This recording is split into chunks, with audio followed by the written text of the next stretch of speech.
Academy of paediatrics Vadodara academy of paediatrics Gujarat દ્વારા આજે 13 ફેબ્રુઆરી નિમિત્તે એનિમિયા અવેરનેસ કાર્યક્રમ યોજાયો।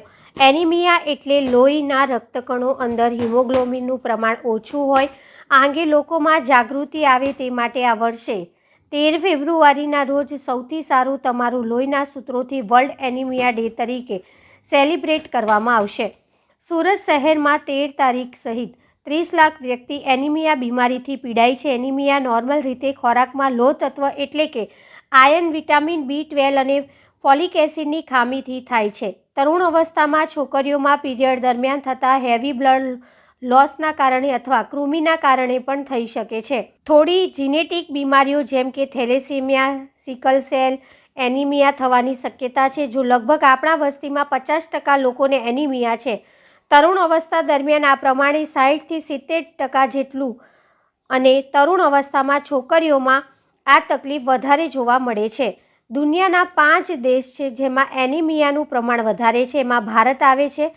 એકેડેમી ઓફ પીડિયાટ્રિક્સ વડોદરા એટલે કે ઓફ પીડિયાટ્રિક્સ ગુજરાત દ્વારા આજે 13 ફેબ્રુઆરી નિમિત્તે એનિમિયા અવેરનેસ કાર્યક્રમ યોજાયો હતો।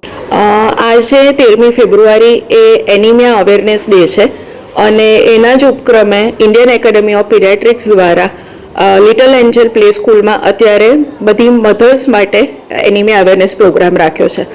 આવો જ પ્રોગ્રામ અમે કાલે આપણા સિટીની બહારના ગામ જેમ કે થુવાવી અને વનોદરામાં પણ ટીનેજર્સ બાળકો માટે આ અવેરનેસ પ્રોગ્રામ અમે ફરી કરવાના છે, જેમાં અમે એક્ઝામ રિલેટેડ સ્ટ્રેસ ઇસ્યુને પણ ફોકસ કરવાના છે।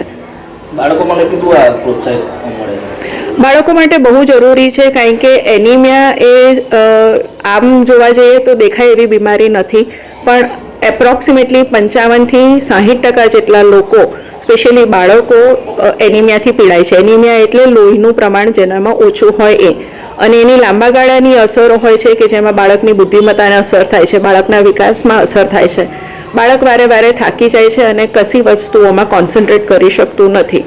તો એનું કેવી રીતે નિદાન કરી શકાય, એને કેવી રીતે અટકાવી શકાય, ખોરાકમાં કેવા નાના મોટા સુધારા કરી શકાય, અને 10મી ફેબ્રુઆરી જે નેશનલ ડીવોર્મિંગ ડે તરીકે વપરાય છે, જે વોર્મ્સ એક એનિમિયાનું મુખ્ય કારણ છે, એના વિશે પણ અમે બધાને સમજ આપવા માંગીએ છીએ।